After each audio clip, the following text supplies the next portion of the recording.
चाहिँ म घरमा नै मसौरा बनाउन गइरहेको छु, जसको लागि चाहिँ मैले पहिला मासलाई भिजाउनको लागि मास लिएको छु।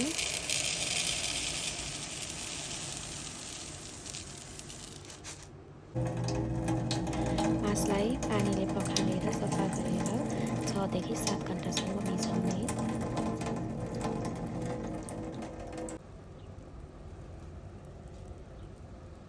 पिडालुलाई मैले तासेर कोर्नको लागि रेडी गरेर राखेकी छु।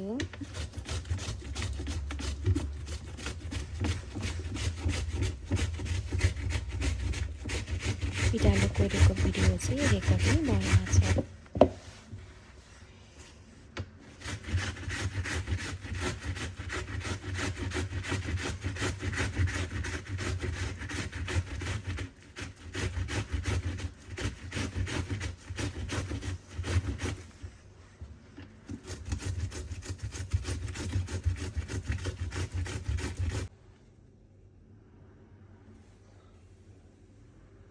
पिडालु कोरेर रेडी भइसकेपछि मैले मासलाई हातले माडेर जति जान्छ त्यसको बोक्रा फालिदिएकी छु।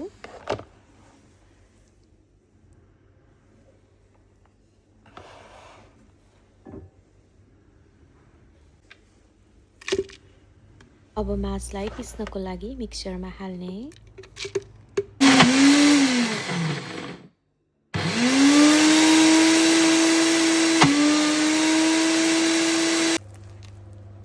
सकेपछि मास र हामीले कोरेर राखेको अघिको पिडालुलाई मिसाउने।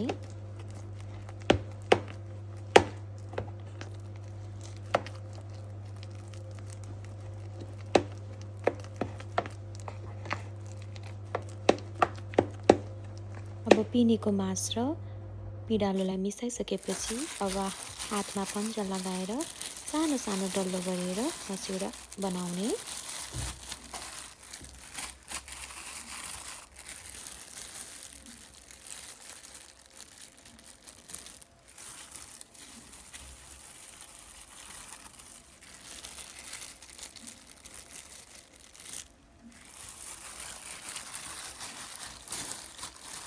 जति सक्दो सानो नै बनाएको राम्रो, किनभने अब घामले पनि मजाले नै सुक्छ।